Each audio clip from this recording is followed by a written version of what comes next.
Why do you look so sad? It's just been a tough day.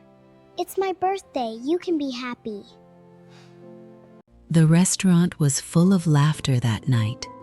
Families were celebrating. Couples were making promises. Children were blowing out candles while their parents took pictures. But at the far end of the restaurant, behind a window overlooking the glowing streets of Seoul, a Korean billionaire sat completely alone. A cake was sitting in front of him, one candle, one untouched glass of wine, and not a single person beside him. He had enough money to buy almost anything in the room. But he couldn't buy the one thing he secretly wanted. Someone to say, "Happy birthday." Then a 7-year-old Nigerian-Korean girl noticed him. She stared at the lonely man for several seconds before turning to her mother. "Mommy," her mother smiled. "What is it, sweetheart?" The little girl pointed toward the billionaire. "Why does that man look like nobody came for him?" Her mother froze. Because she knew exactly who that man was. And she knew that walking over to him could change all three of their lives forever. But before we continue, don't forget to hit that subscribe button and tell me the city you're watching from in the comments below. His name was Kang Min-Jae. At 34 years old, he was one of the most powerful young businessmen in South Korea. His company controlled hotels, technology investments, luxury apartments, shipping interests, and several international businesses. Business magazines called him brilliant. Investors called him fearless. His employees called him demanding. The newspapers often described him as the man who never lost. But none of them knew what happened when he went home at night. Because behind the walls of his enormous penthouse was a silence that money couldn't silence. That evening, Min-Jae had deliberately chosen a restaurant where nobody from his company usually visited. He had refused the birthday dinner his executives had organized. He had ignored invitations from wealthy families. He had declined phone calls from relatives. And when his assistant asked whether he wanted someone to accompany him, he simply said, no. He didn't explain. He never did. Min-Jae sat beside the window, watching people outside walk beneath the streetlights. The waiter placed a small cake in front of him. "Would you like us to bring anything else, Chairman Kang?" "No, thank you." The waiter hesitated. "Would you like us to sing?" Min-Jae looked at the single candle. "No." The waiter nodded and walked away. Min-Jae stared at the flame. 34 years old. 34 birthdays. And yet this one felt heavier than all the others. Across the restaurant, another family was celebrating. A little girl was wearing a crooked silver birthday crown. Her mother was taking pictures. The girl's laughter filled the room. Her name was Nia Okafor. She was 7 years old. Her mother, Nia Okafor, was a Nigerian attorney who had moved to Seoul several years earlier. Nia had built her legal career from nothing. She had worked long hours, studied Korean law, learned to navigate a culture completely different from the one she had grown up in, and raised Amara largely on her own. That evening was supposed to be simple. Just mother and daughter. Dinner, cake, a birthday wish. Nothing more. Amara had just blown out her candles when her attention drifted toward the window. She saw Min-Jae. She didn't know he was a billionaire.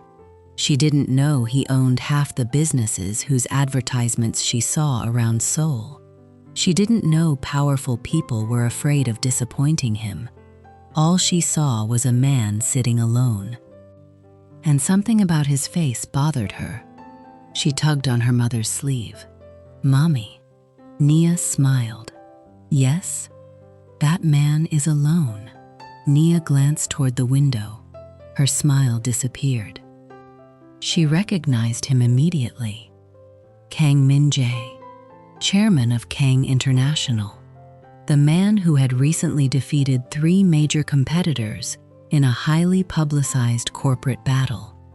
Nia had never met him personally, but she had seen his face in the news. Maybe he's waiting for someone, Nia whispered. Amara shook her head. No. How do you know?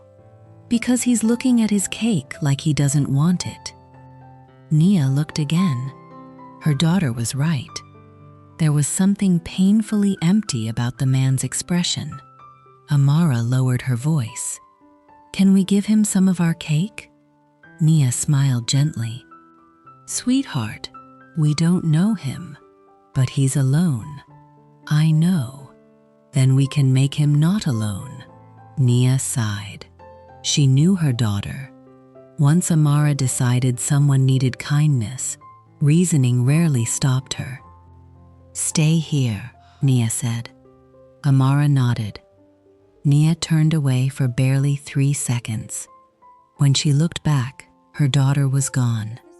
Amara, the little girl, was already walking toward Min-Jae. Nia quickly stood. At the billionaire's table, Amara stopped. Min-Jae looked up. For the first time that evening, someone was standing directly in front of him. A little girl, silver crown, chocolate on her cheek, tiny hands clasped behind her back. Min-Jae raised an eyebrow. Hello. The girl stared at him. Are you having a birthday? He glanced at the cake. Yes. Then why are you sad? Min-Jae didn't answer. The question struck deeper than she could possibly understand. He looked at the little girl. Children usually wanted something from him. Their parents wanted photographs. Adults wanted connections. Businessmen wanted contracts. Politicians wanted donations. But this child wanted nothing. She had simply noticed him. Nia arrived breathlessly. Amara, I'm sorry. She bowed slightly. My daughter didn't mean to disturb you. Min-Jae looked at Nia, and something about her caught his attention. She wasn't dressed like someone trying to impress him. She wasn't nervous. She wasn't staring at his expensive watch. She simply looked concerned about her daughter. It's all right, he said. Nia gently touched Amara's shoulder. Come back to our table. But Amara looked at Min-Jae. Can he come? Nia blinked. Come where? To our birthday. Min-Jae almost smiled. He hadn't expected that. Your birthday? Amara nodded. Yes, there's cake. Min-Jae looked at Nia. For a second, Nia seemed embarrassed. I'm sorry. No, Min-Jae said. His voice was quieter now. I'd like that. Nia looked surprised. And so, for the first time in years, Kang Min-Jae left his table and sat with strangers. A Nigerian mother, her 7-year-old daughter, and a birthday cake that suddenly seemed much warmer than the one he had ordered for himself. Amara pushed a slice toward him. This one is yours. Min-Jae looked at the cake. Thank you. You have to eat it. I will. And you have to smile. Nia laughed. Amara. What? You can't order adults to smile. Amara looked at Min-Jae. He can smile if he wants. Min-Jae stared at the little girl. Then something unexpected happened. He smiled. It wasn't a large smile. It wasn't confident. It wasn't the polished expression he used for photographs. It was small, real, and Nia noticed it. So did Amara. There, Amara said proudly. Min-Jae shook his head. You win. I know. Nia laughed. And for the first time that night, Min-Jae laughed too. He didn't know it yet, but that tiny moment would become the beginning of a completely different life. The next morning, Min-Jae returned to the world of business. His office occupied the top floors of the Kang International Tower.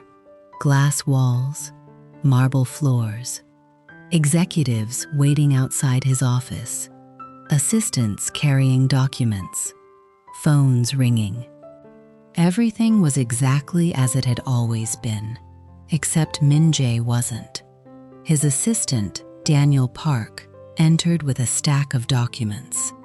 Chairman, the Singapore acquisition documents are ready. Leave them there. Daniel placed them on the desk. Then he noticed something. A child's drawing sat beside Min-Jae's computer. Two people stood beneath a giant yellow sun. One was a little girl. The other was a tall man. Above them were 3 crooked words. You are not alone. Daniel looked at it. Chairman? Min-Jae looked up. What? Where did that come from? Someone gave it to me. Who? A child. Daniel waited. Min-Jae said nothing else. Daniel smiled slightly. I've worked for you for 9 years. I've never seen you keep anything sentimental on your desk. Min-Jae picked up the drawing. Maybe that's the problem. Daniel didn't understand. Neither did Min-Jae. Not yet. Meanwhile, Mommy, Nia look, was I sitting drew in her Kang Min-Jae. office reviewing a Amara, major it's beautiful. international May I see? case. Yes, see, it's Her him with legal me. practice was I small love it. compared You're with the so giant talented. firms surrounding Seoul's financial district. But Nia had something those firms couldn't buy: reputation. Clients trusted her because she fought for them personally. She had represented immigrant families, small business owners, foreign investors, employees who had been mistreated by powerful corporations. She had built her career without family connections, without wealthy relatives, without anyone opening doors for her. Her daughter was the reason she never gave up. That afternoon, Amara came running into the office. Mommy! Nia looked up. What's wrong? I drew something. Amara placed another picture on the desk. It was Min-Jae. He was standing beside a huge birthday cake, and beside him was Amara. Nia smiled. You really liked him. He was lonely. Amara? What? Sometimes people don't want us to know their sadness. The little girl became quiet. Then she asked, Does that mean we shouldn't help? Nia didn't immediately answer because she realized her daughter had asked a question she herself had been avoiding for years. 3 days later, Nia received a phone call. A corporate client wanted her to represent them in a dispute involving Kang International. Nia looked at the documents. Then she saw the company name, Kang International. Her heart skipped. It was the same company owned by the man her daughter had invited to their birthday, but she accepted the case because she had never allowed personal circumstances to interfere with her work. The following week, she walked into Kang International Tower.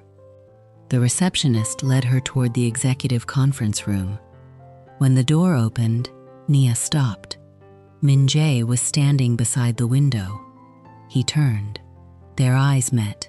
For several seconds, neither spoke. Then Min-Jae smiled. I was wondering when we'd meet again. Nia raised an eyebrow. You knew I was coming? I recognized the name. Nia sat down. I'm here as your opponent's attorney. I know. Then I hope you won't take it personally. I won't. She looked at him carefully. Good. Min-Jae smiled. You haven't changed. You met me once. And you still haven't changed. Nia almost laughed. I don't think you know me well enough to say that. Maybe I don't. His voice softened. But your daughter seems to know me surprisingly well. That was when Nia smiled. Their professional relationship became complicated. Not because Min-Jae gave Nia special treatment. He didn't. If anything, he respected her more because she challenged him. During negotiations, Nia never backed down. When Min-Jae's legal team presented a weak argument, she dismantled it. When he tried to pressure her with corporate authority, she calmly reminded him that she wasn't one of his employees. After one particularly intense meeting, Min-Jae found her gathering her documents. You enjoy arguing with me, he said. Nia looked up. I enjoy winning, he laughed. There is a difference. Not from where I'm sitting. For a moment, they simply looked at each other. Then Min-Jae asked, Would you have dinner with me? Nia immediately shook her head. No. He looked surprised. You answered quickly. I have a daughter. I know. And I don't date clients. I'm not asking as your client. You're still my client. Technically. Then technically, no. He smiled. Fair enough. Nia walked away. But she was smiling too. Weeks passed. Their professional case ended. And when it did, Min-Jae asked again. This time, Nia agreed. Not because he was wealthy, not because he was powerful, but because she had started seeing the man beneath the title. He was quieter than she expected. Funny when he felt comfortable, awkward around children, and strangely fascinated by ordinary things. One afternoon, Amara dragged him to a neighborhood market. Min-Jae had never been there before. He stood staring at a street vendor selling hot fish cakes. How much? The vendor gave him the price. Min-Jae handed over a large bill. Nia laughed. Min-Jae! What? That's too much. I don't carry small cash. She shook her head. You own companies worth billions, but can't buy street food correctly. Amara laughed. Min-Jae looked at both of them. And suddenly, he realized something. He was happy.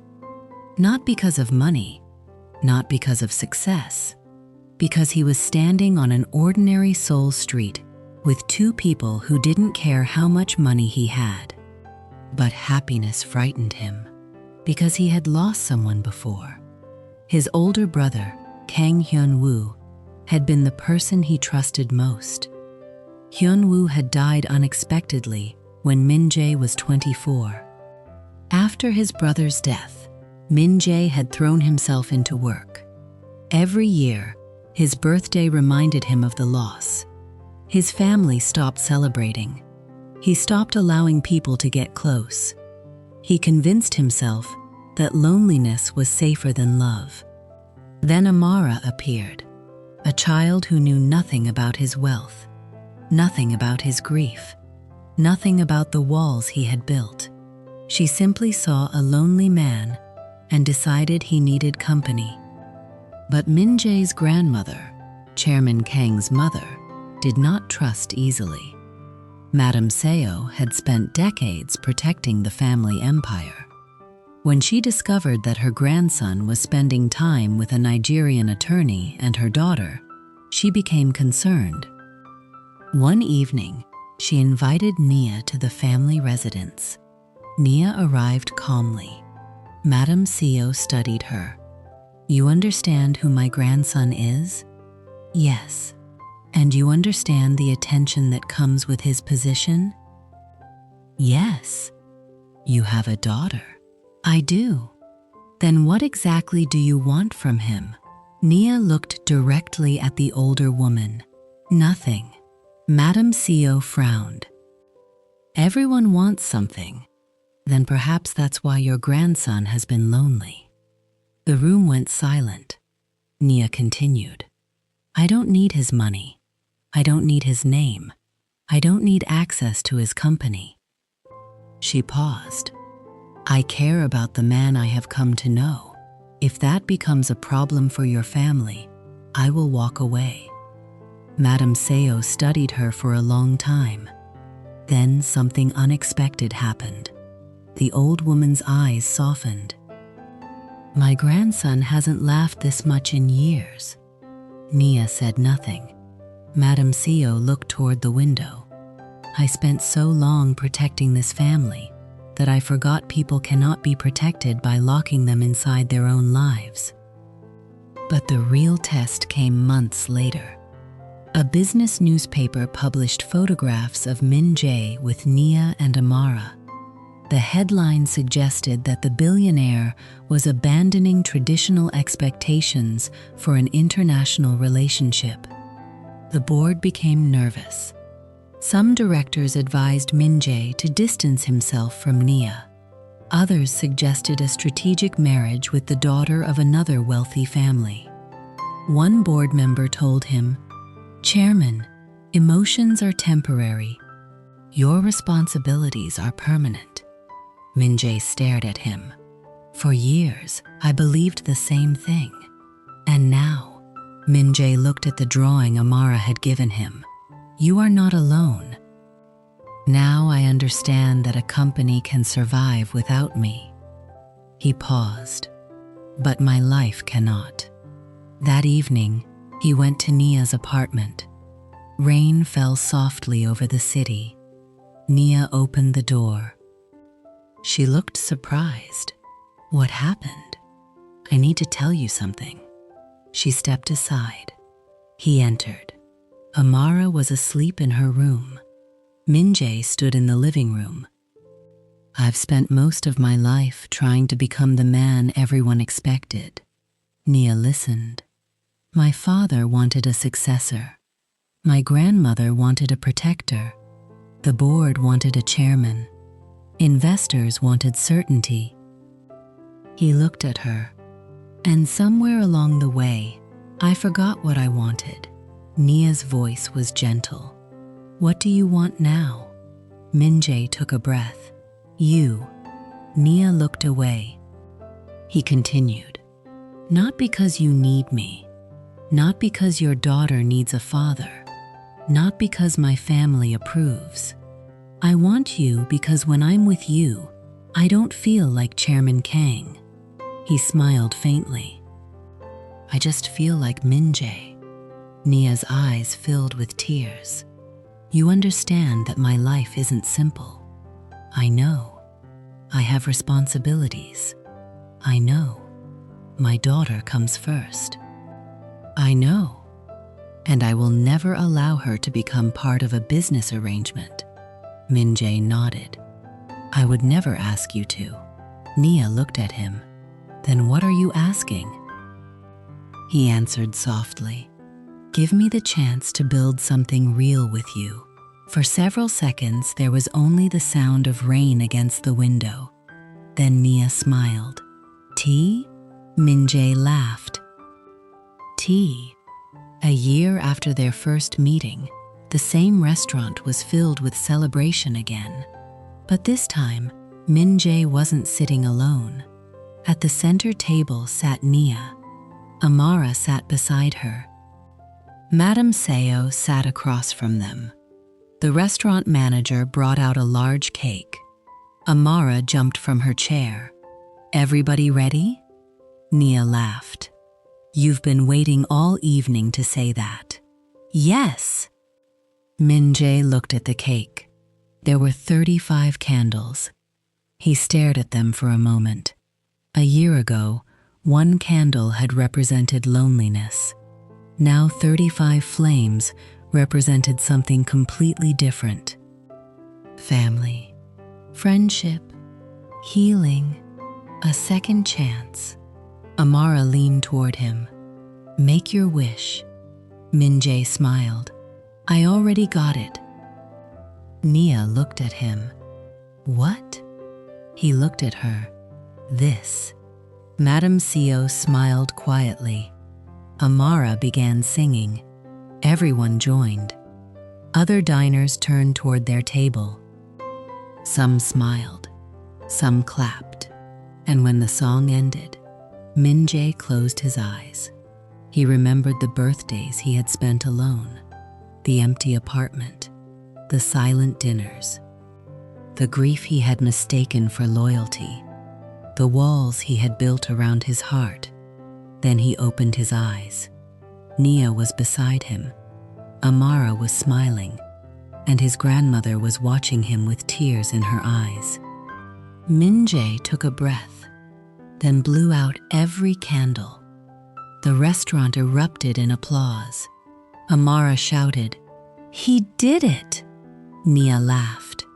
Min-Jae reached for her hand, and for the first time in many years, he didn't feel the need to hide the happiness on his face. Because sometimes the richest person in the room isn't the one with the biggest bank account. Sometimes wealth is sitting beside people who genuinely care whether you come home. Sometimes healing arrives through the smallest voice, and sometimes a child can see the loneliness adults have spent years pretending isn't there. Amara had asked one simple question: why is that man alone? She had no idea that her question would lead to a friendship. That friendship would lead to healing, and that healing would eventually create a family that none of them had expected. The billionaire didn't need another company. He didn't need another mansion. He didn't need another award. He needed someone to remind him that his life was more than his responsibilities. And Nia needed someone who respected her strength rather than trying to control it. Amara needed someone who would listen to her stories, attend her school performances, help with her homework, and laugh at her terrible jokes. And somehow, 3 lonely pieces of 3 different lives became a family. Not perfect, not effortless, but real.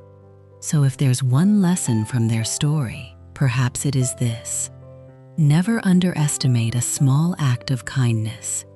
You may think you're only offering someone a smile. You may think you're only sharing a meal. You may think you're only asking whether someone is okay, but you don't know what battle that person has been fighting silently. You don't know how long they've been waiting for someone to notice. And you don't know whether your simple kindness could become the first crack in the wall they've built around their heart.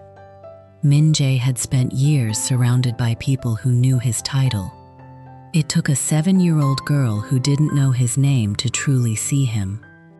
And perhaps that's why her question mattered so much. Because she wasn't asking the billionaire why he was alone. She was asking the human being. And sometimes, that's all someone needs. Someone to see them. Someone to sit beside them. Someone to remind them that they don't have to carry everything alone. Thank you so much for watching. If you enjoyed this, make sure to subscribe and let me know in the comments which city or country you're tuning in from.